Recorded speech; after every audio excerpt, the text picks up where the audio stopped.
সম্মানিত দর্শক, বাংলাদেশের ইতিহাস শুধু নয়, পাক ভারত উপমহাদেশের ইতিহাসে এই প্রথম কোনো প্রধানমন্ত্রীর সরকারি বাসভবন আক্রমণ করে সেই ভবন শুধুমাত্র লুটপাট করা হয়নি, তছনছ করা হয়েছে এবং সেই ভবনকে তুচ্ছ এবং তাচ্ছিল্য করা, মানে প্রধানমন্ত্রীর বাসভবনকে তুচ্ছ এবং তাচ্ছিল্য করার মাধ্যমে প্রধানমন্ত্রীর পদটিকে এতটা খেলনা বানিয়ে দেওয়া হয়েছে। বিশেষত প্রধানমন্ত্রীর পদে যখন একজন বয়স্কা নারী তিনি দায়িত্ব পালন করেন, তো সেই বয়স্ক নারীর অন্তর্বাস, অর্থাৎ তার যে ব্লাউজ, পেটিকোট, পেন্টি যা কিছু রয়েছে, এই জিনিসগুলো নিয়ে যখন লুটপাটকারীরা একজন বয়স্ক মহিলা, যার বয়স প্রায় ৭৮ বছর বা ৮০ বছর, তার এই সামগ্রী নিয়ে যখন সেই উন্মত্ততায় সেগুলো প্রদর্শিত হয় এবং সেগুলো নিয়ে যখন মানুষ এক ধরনের আনন্দ এবং উচ্ছ্বাস প্রকাশ করে এবং অন্য মানুষ সেগুলো দেখতে বাধ্য হয়, এটা একটা ইতিহাসের ধারাপতন। ভালো মন্দ, কতটা খারাপ কতটা জঘন্য, সেটা সম্ভবত ওই সময় যখন প্রদর্শিত হয়েছিল বলার সময় ছিল না, কিন্তু এখন ধীরে ধীরে সেটা প্রকাশিত হতে যাচ্ছে। বঙ্গভবনের এবং গণভবনের যা কিছু সম্পদ, অর্থাৎ সরকার প্রধান এবং রাষ্ট্রপ্রধানের যা কিছু সম্পদ, সবকিছুই রাষ্ট্রের। হাতে গোনা তাদের ব্যবহার্য কিছু সামগ্রী থাকতে পারে, কিন্তু ওখানে যত ফার্নিচার, যত ল্যাপটপ, যত কিছু রয়েছে সবই রাষ্ট্রীয় সম্পদ। তো যেভাবে এই রাষ্ট্রীয় সম্পদগুলো, গণভবনের রাষ্ট্রীয় সম্পদগুলো লুণ্ঠন হয়েছে, ঠিক এইরকম ভাবে মধ্যযুগে কোনো রাজপ্রাসাদ কোনো সৈন্যবাহিনীর দ্বারা এভাবে লুণ্ঠিত হয়েছে, চেঙ্গিস খান, হালাকু খান কিংবা তমুল লঙ্গের সৈন্যদের দ্বারা, এরকম কোনো ঘটনা আমার জানা নেই। যখন কোনো একটা শহর দখল হতো আদিকালে, তখন সামরিক বাহিনীর সবচেয়ে চৌকস যে অংশটিকে, যেটিকে রয়্যাল গার্ড বলা হতো, আমাদের দেশে এখন যেমনভাবে SSF, সেই রয়্যাল গার্ডের কমান্ডার সে প্রথমেই রাজপ্রাসাদের দখল নিতেন তার অনুগত বাহিনীদের দ্বারা, এবং যা কিছু সেখানে কালেকশন করা হতো এগুলো সবই একটা সিজার লিস্ট। আজকের আধুনিক পদ্ধতিতে আমরা যেগুলোকে সিজার লিস্ট বলি, সেইভাবে সিজার লিস্ট করা হতো। এগুলোর মধ্যে বই, পুস্তক, দলিল, দস্তাবেজ, ব্যবহার্য সামগ্রী, স্বর্ণ মুদ্রা থেকে শুরু করে যা কিছু ছিল এগুলো সব সিজার লিস্ট করা হতো। এমনকি দাস দাসী থেকে শুরু করে ওই হেরেমে বসবাসরত যে রমণী, তাদেরকেও এই লিস্টের অধীন আনা হতো। তারপর সেগুলো কোনটা রাজা নেবেন, কোনটা সেনাপতি নেবেন, কোনটা সাধারণ সৈন্যরা নেবেন, আর কোনটা বাজারে বিক্রি করবেন, আর কোনটা যে বিজয়ী রাজা তার রাজকোষে জমা হবে, এটার একটা লিখিত বিধান ছিল। এমনকি যে আইয়ামে জাহিলিয়াত, সেই যুগেও সেটা ছিল। কিন্তু আমাদের গণভবন যেভাবে লুণ্ঠিত হয়েছে, এই লুণ্ঠনের ইতিহাস আপনি কোথাও খুঁজে পাবেন না। এমনকি ফ্রেঞ্চ রেভলিউশনের পরে, বাস্তিল দুর্গের পতনের পরেও ফ্রান্সের পার্লামেন্ট এবং রাজা লুইয়ের যে বাসভবন, আপনি দেখাতে পারবেন না যে এইভাবে গণহারে জনগণ গিয়ে সেটা লুট করেছে। কিন্তু আমাদের দেশে এই কাজগুলো করা হয়েছে বা করানো হয়েছে, বা এই কাজগুলো করতে প্রমোশনাল কাজ করা হয়েছে। এগুলো ইতিহাস। দ্বিতীয়ত হলো বাংলাদেশের যে ঐতিহাসিক ভবন ৩২ নম্বর, ইটস এ হেরিটেজ। আমাদের জন্য এটা একটা ঐতিহ্য। বঙ্গবন্ধু, শেখ হাসিনা কিংবা ৩২ নম্বরের বাড়ি is a person, is a matter, is a physics, বা ধরুন একটা বস্তু, কিন্তু এর পেছনে যে ইতিহাস আছে, সংস্কৃতি আছে, কৃষ্টি আছে, কালচার আছে, আপনি সেটাকে অস্বীকার করতে পারবেন না। তো ৩২ নম্বর যে বাড়িটি রয়েছে, সেই বাড়িটি সরকার ইচ্ছে করলে বাজেয়াপ্ত করতে পারবে।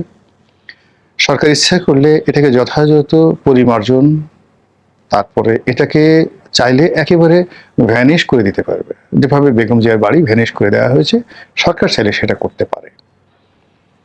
কিন্তু যখন এরকম একটা হেরিটেজকে আপনি জনগণের হাতে ছেড়ে দিবেন, ক্ষুধান্বিত জনগণ, ইট মিনস আপনার পুরো রাষ্ট্রের যে সিস্টেম, সেই সিস্টেম এতটা বিপদ এবং বিপত্তিদের মধ্যে পড়বে যে আগামীতে রাষ্ট্রের যে কোনো গুরুত্বপূর্ণ স্থাপনা, যে কোনো গুরুত্বপূর্ণ দলিল, যে কোনো গুরুত্বপূর্ণ সহায় এবং সম্পত্তি, সব কিছু, যেটিকে কেপিআই জোন বলা হয়, সব কিছু যে লুণ্ঠন হবে সাধারণ মানুষের দ্বারা, এর একটা পথ করে দিলেন।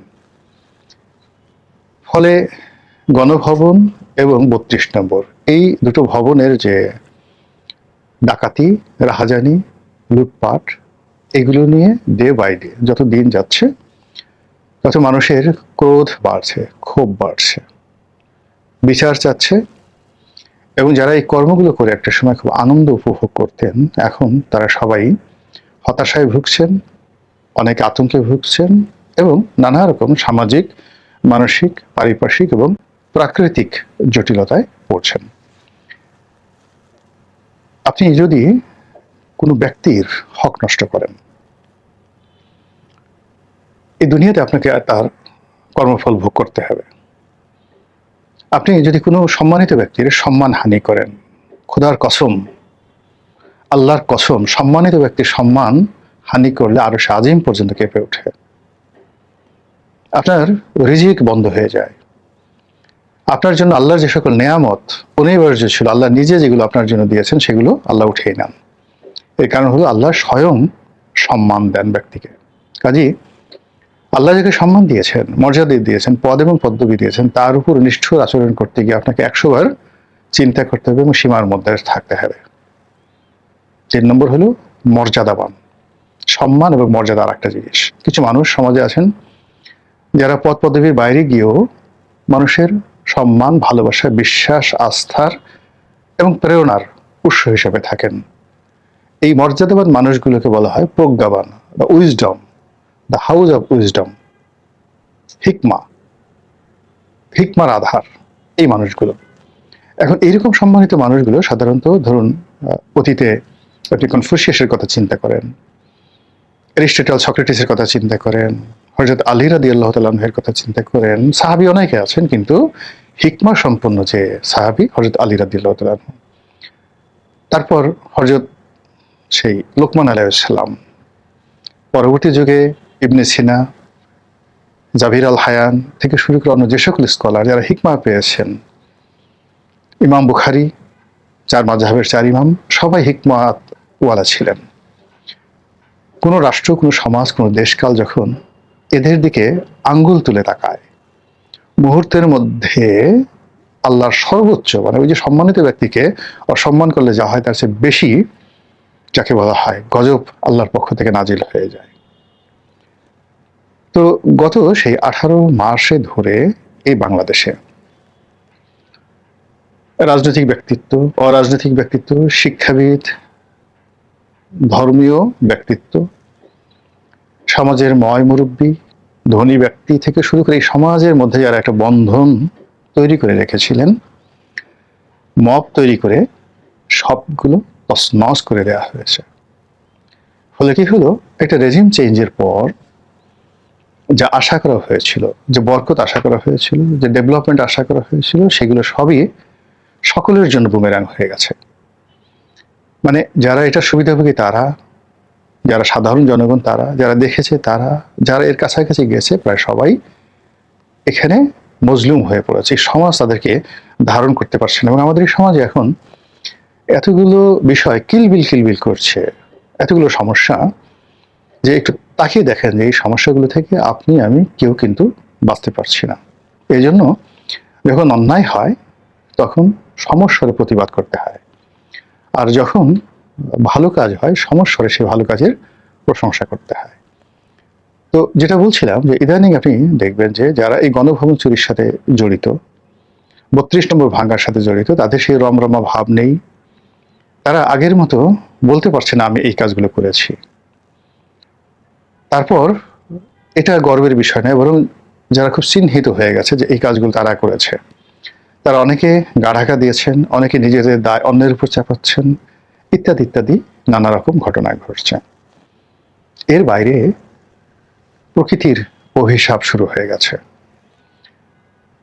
অনেকের ব্যক্তিগত জীবন, তার শারীরিক মানসিক যে ভারসাম্যতা, অর্থনৈতিক জীবন তছনছ হয়ে গেছে। অনেকে জীবন মৃত্যুর সন্ধিক্ষণে আছেন, অনেকের জীবন নিয়ে টানাটানি শুরু হয়ে গেছে, অনেকের ঘর ভেঙে গেছে, অনেকে ক্ষমতাচ্যুত হয়েছেন, আর অনেকে ক্ষমতায় থাকার পরেও সারাক্ষণ মৃত্যু ভয়ে থর থর থর থর করে কাঁপছেন। এগুলো কেন হয়? আপনি দেখুন, জিয়াউর রহমান সাহেবকে যারা মেরেছেন, এই ঘটনার সাথে যারা জড়িত, এই সমাজে আপনি কাউকে পাবেন না। সেই জিয়াউর রহমানের খুনিদের কোনো ব্যক্তিকে, আত্মীয় স্বজনকে আপনি সমাজে পাবেন না। তারা গা ঢাকা দিয়ে আছে। আর যারা এই ঘটনার সাথে জড়িত ছিলেন, তারা মানে জিয়াউর রহমান সাহেব যেভাবে মরেছে তার চেয়ে অপমৃত্যু তাদেরকে তাড়া করেছে।